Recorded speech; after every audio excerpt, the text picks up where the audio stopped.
मैं मौलाना साहब जो धरना देने आ रहे हैं इसमें मैं सबसे पहले ये कहना चाहूँगा कि कश्मीर कॉज को जो सबसे ज़्यादा डैमेज किया है उसमें मौलाना का सबसे ज़्यादा हाथ है। जिस तरह प्राइम मिनिस्टर इमरान खान ने यूएन जनरल असम्बली में स्पीच के बाद एक पर्सपेक्टिव बिल्ड किया था ऑल ओवर द वर्ल्ड, उसको सबसे ज़्यादा डैमेज किया था मौलाना ने किया है। दूसरे बात, भारत के जो नेशनल सिक्योरिटी एडवाइज़र उनका नाम है अजीत कुमार दोवल, उनके आप आज से चंद अरसा कबल की एक तकरीर सुने।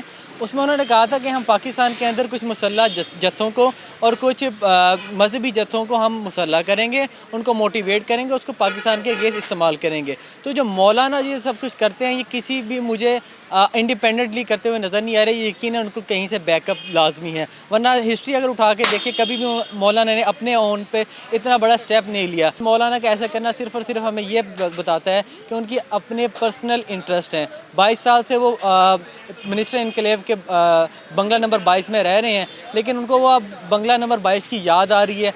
अब वो जो मज़े थे उनके वो ख़त्म हो गए हैं। पहली दफ़ा ये हुआ है कि वो किसी भी असम्बली का हिस्सा नहीं है, तो उनसे ये बात बर्दाश्त नहीं हो रही। ठीक है, तो यही वो उनका जो है मेन रीज़न है। अभी आप ये कंपेयर करते हैं इमरान खान साहब के धरने के साथ, जबकि इमरान खान साहब ने जब धरना दिया तो सबसे पहले वो पार्लियामेंट गए थे, उन्होंने इलेक्शन कमीशन का दरवाज़ा खटखटाया था, सुप्रीम कोर्ट गए थे, उसके बाद उन्होंने धरने का ऐलान किया था। जबकि इन्होंने किसी फोरम पे जाके भी अपना लीगल हक इस्तेमाल नहीं किया, सिर्फ़ और सिर्फ एक मजहबी कार्ड लेकर हुकूमत के ख़िलाफ़ लोगों को उकसा रहे हैं, जो कि हमारे आइन के भी ख़िलाफ़ है कि अगर आप किसी भी मजहबी कार्ड इस्तेमाल करते हुए या किसी को काफिर और यहूदी करार देते हुए इसके ख़िलाफ़ आप कोई भी कैंपेन लॉन्च नहीं कर सकते। तो हम इसको कंडेम करते हैं। गवर्नमेंट को बिल्कुल इसको रोकना चाहिए। अव्वल तो ये पहले ही फ्लॉप हो जाएगा, क्योंकि अवाम उनके साथ बिल्कुल नहीं, अगर उनके साथ होती तो यकीनन वो 1-2 सीटें लेने में कामयाब हो जाते।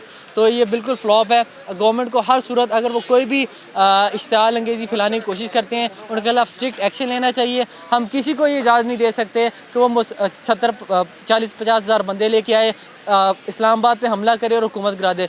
मौलाना की वही बात जो शेख रशीद वाली बात कि ना आज़ादी मार्च है और ना इस्लामाबाद मार्च है, ये ना आज़ादी मार्च है और ना इस्लाम के लिए मार्च है, ये जस्ट इस्लामाबाद के लिए मार्च है। तो मौलाना साहब को ये पता होना चाहिए कि जिन अपोजिशन के साथ जिन सफ़ों में ये बैठे हैं, इनके तकरीबन 10 साल गवर्नमेंट में रहे। नून लीग, पीपल्स पार्टी, इन लोगों ने कश्मीर के लिए क्या किया, पाकिस्तान की इकॉनमी के लिए क्या किया, पाकिस्तान के एग्रीकल्चर और बाकी जो एक्सटर्नल हमारे फॉरेन पॉलिसीज़ के लिए क्या किया है। तो मौलाना को ये सोचना चाहिए कि जो आपके आसपास है, जो नून लीग वाले बैठे हैं, जो पीपल्स पार्टी है, जो एएनपी वाले हैं, एएनपी का आपको पता भी है कि 5 साल उन्होंने भी KPK में गवर्नमेंट की है। तो पहले अपने सफ़ों में देखे कि इन लोगों ने पाकिस्तान के लिए कुछ किया है, तब जाके अब इमरान खान, अभी तो सिर्फ उनका 1 साल हो गया है, 1 साल में कुछ भी नहीं। ये 70 साल का गंद आप 1 साल में किस तरह साफ़ कर सकते हैं? तो टाइम देना चाहिए। और मौलाना का तो शो वैसे भी फ्लॉप होना है, क्योंकि इस इस्लामाबाद पर नज़र है इनका, ना कोई आज़ादी मार्च है ना कोई, ये जस्ट पाकिस्तान के जो स्टेटस है, जो पाकिस्तान का फेस है, इंटरनेशनल लेवल पे बदनाम करने की कोशिश कर रहे हैं। ये अजीत डोवल जो है नेशनल सिक्योरिटी एडवाइज़र इंडिया का, जो सोशल मीडिया पे पिक्चर और इवन आज तक तो आजकल जो मेन स्ट्रीम मीडिया और इलेक्ट्रॉनिक मीडिया भी पे इस पर डिस्कशन हो रहा है, अजीत डोवल के साथ इनके लिंक्स हैं, इनके इंडिया और कहा जा रहा है कि NDS रॉ के साथ लिंक्स है। तो ये सरासर ये मार्च इस्लामाबाद के लिए कोई आज़ादी मार्च नहीं है और ना कोई